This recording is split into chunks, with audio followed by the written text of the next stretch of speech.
ময়নাকে চুলের মুঠি ধরে বেডরুম থেকে বের করে ধাক্কা দিয়ে ফ্লোরে ফেলে দিয়ে অকথ্য ভাষায় গালাগালি করতে লাগলো রেহানা চৌধুরী। ময়না কান্না করতে করতে দুহাত জোর করে অনুনয় বিনয় করে ও যে দোষী না সেটা বলতে চাইলো, রেহানা চৌধুরীকে বোঝাতে চাইলো। মমিন চৌধুরী পিছু পিছু রুম থেকে বের হয়ে এসে রেহানার পাশে দাঁড়িয়ে বলল, তুমি বিশ্বাস করো আমি ওয়াশরুমে যাচ্ছিলাম, এ সময় ময়না আমাকে হাত ধরে টানতে টানতে ওর রুমে নিয়ে গেছে। আমার শরীরে এত শক্তি নেই, ওর সাথে কি আমি পারি? জোর করে ওর বিছানার উপর শুয়ে দিয়েছে। তুমি চুপ করো, তোমারও দোষ আছে রেহানা। তুমি ভালো করে জানো আমি চোখে দেখি না, শরীরে শক্তি নেই, চোখে দেখি না এমন একটা মানুষ একটা যুবতী মেয়ের সাথে কিভাবে পারে? তুমি বিশ্বাস করো আমি কোনো দোষ করিনি। তুমি এক্ষুনি এই বাজে চরিত্রের মেয়েটাকে বাসা থেকে বের করে দাও। এমন সময় ছেলের বউ ইভা এসে পাশে দাঁড়িয়ে বলল, এই বাড়িটা আপনার, আপনি চাইলে ময়নাকে বের করে দিতেই পারেন, কিন্তু মমিন চৌধুরী আপনি গ্রামের এই সরল সোজা ময়নাকে ভয়ভীতি দেখিয়ে প্রতি রাতে রেপ করছেন, তার প্রমাণ তো আমার কাছে আছে। কথাটি শুনে স্বামী স্ত্রী দুজনে চমকে উঠল। রেহানা চৌধুরীর চোখ বড় বড় হয়ে গেল। মমিন চৌধুরী চোরের মতো আমতা আমতা করে বলল, তুমি এসব মিথ্যা কথা কেন বলছো বৌমা?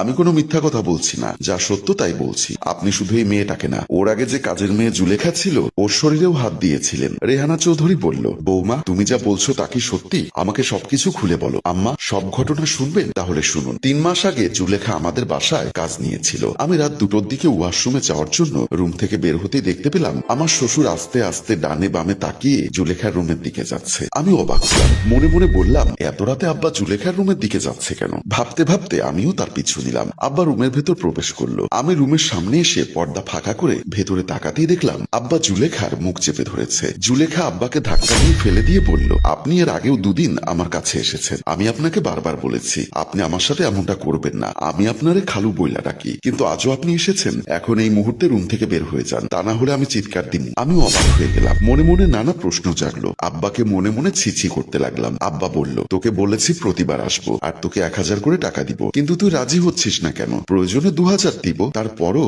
আমার মনের খায়েশ তুই মিটিয়ে দে। এবার বিছানার পাশ থেকে জুলেখা একটা ছুরি বের করে বলল, আর যদি সামনে এগিয়ে আসার চেষ্টা করেন আপনার পেট বরাবর ছুরি ঢুকিয়ে দিব। আব্বা এবার ভয় পেয়ে গেল, রাগান্বিত হয়ে বলল, তুই আমাকে ছুরির ভয় দেখাচ্ছিস? আমি তোকে ছাড়বো না, তোকে ভালো কথা বলেছিলাম, আমার কথা শুনলে তোর লাভ হতো, কিন্তু তুই তো লস করে ফেললি। আপনি আর একটা কথা না বলে আমার রুম থেকে বেরিয়ে যান। আব্বা আর কোনো কথা না বলে রুম থেকে বের হতে যাবে, তার আগে আমি তাড়াতাড়ি দৌড়ে নিজের রুমের দিকে চলে গেলাম। কিন্তু পরদিন আব্বা অস্থির হয়ে দৌড়ে রুমের ভেতরে ঢুকে আমাকে বলল তার পকেটে 10,000 টাকা ছিল, সেই টাকা পাওয়া যাচ্ছে না। আপনি অস্থির হয়ে বিছানার চারিপাশে টাকা খুঁজতে লাগলেন, কিন্তু কোথাও টাকা পেলেন না। আব্বা বলল, সকালে জুলেখা আমাদের ঘর পরিষ্কার করেছে, ও আবার আমার পকেট থেকে টাকাগুলো নেয়নি তো? কি বলো, জুলেখা টাকা নিয়েছে? এখনকার যুগে কাউকে বিশ্বাস নেই, নিলেও নিতে পারে। তুমি গিয়ে একটু জুলেখার রুমটা তল্লাশি করে দেখো তো। আপনারা 9-6 না ভেবে জুলেখার রুমের দিকে চলে গেলেন। আব্বা তখন মুচকি মুচকি হাসছিল। জুলেখার রুমের ভেতর ঢুকে বিছানার চারিপাশ খুঁজতে খুঁজতে 10,000 টাকা পেয়ে গেলেন। আপনার মাথা মেজাজ গরম হয়ে গেল। জুলেখার গালে কষে চর বসিয়ে দিয়ে অকথ্য ভাষায় গালাগাল করতে লাগলেন। জুলেখা অনুনয় বিনয় করে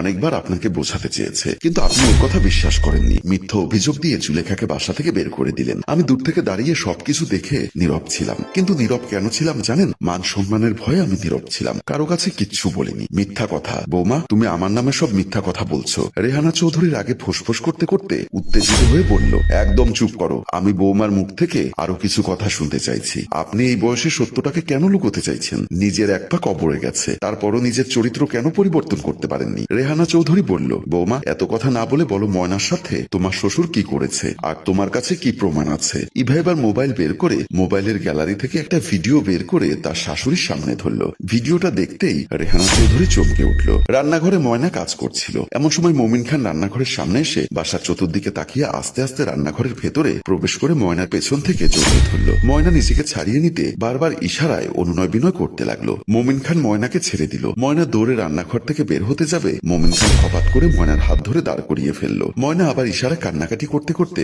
অনুনয় বিনয় করতে লাগলো। মমিন খান কামনার চোখে ময়নার পা থেকে মাথা পর্যন্ত তাকিয়ে বলল, তোর সমস্যা কি? তুই কি আমার সমস্যাটা বুঝতে পারছিস না? আমি তোকে কাছে পেতে চাই, তোকে আদর করতে চাই, সোহাগ করতে চাই, যত টাকা লাগে আমি দিব, তোর চিকিৎসা করব, যেন তুই কথা বলতে পারিস। ময়না আবারও কান্নাকাটি করতে করতে নিজেকে ছাড়িয়ে নিতে চাইল। মমিন খান এবার ময়নাকে জড়িয়ে ধরতে চাইল। ময়না আবার মমিন খানকে ধাক্কা দিয়ে হাত ইশারায় বলল, আপনি যদি এমন করেন আমি সবাইকে বলে দিব। মমিন খান বলল, তোর কথা কেউ বিশ্বাস করবে না, তুই যদি আমার কথা না শুনিস তাহলে তোর নামে মিথ্যা অপবাদ দিয়ে তোকে এই বাসা থেকে তাড়িয়ে দিব, যেমন মিথ্যা অপবাদ দিয়ে জুলেখাকে এই বাসা থেকে তাড়িয়ে দিয়েছিলাম। ভালোই ভালোই আমি যা বলি তুই তাই করবি। রাতে আমি তোর রুমে আসবো, চুপচাপ থাকবি, কারো কাছে কোনো কথা বলবি না। চুপ থাকতে পারলেই তোর মঙ্গল, তা না হলে তোর কপালে দুঃখ আছে। বলেই মোমিন খান রান্নাঘর থেকে বের হয়ে গেল। ময়না কি করবে বুঝতে পারছে না। অসহায় গরিব মানুষ, চোখের পানি ছাড়া আর কিছুই করার নেই। বিকালবেলা আমার রুমে আমার পা ধরে কান্না করতে লাগলো। আমি জানতে চাইলাম কি হয়েছে। কান্না করতে করতে সব ঘটনা আমাকে খুলে বলল। আমি চমকে উঠলাম। আমি ওকে সান্ত্বনা দিয়ে বললাম, তুই চিন্তা করিস না, তোর কোনো ক্ষতি আমি হতে দেব না। তারপর তিনি যখন ময়নার রুমে প্রবেশ করলেন তখন আমি আপনার কাছে সবকিছু খুলে বললাম। আর আপনি তো হাতে নাতেই ময়নার রুম থেকে আপনার স্বামীকে ধরেছেন, তারপরও ময়নার উপর কেন নির্যাতন করছেন? এমন সময় মোমেন খানের ছেলে অপু এসে পাশে দাঁড়িয়ে বলল, কেন নির্যাতন করছে তুমি বুঝতে পারছো?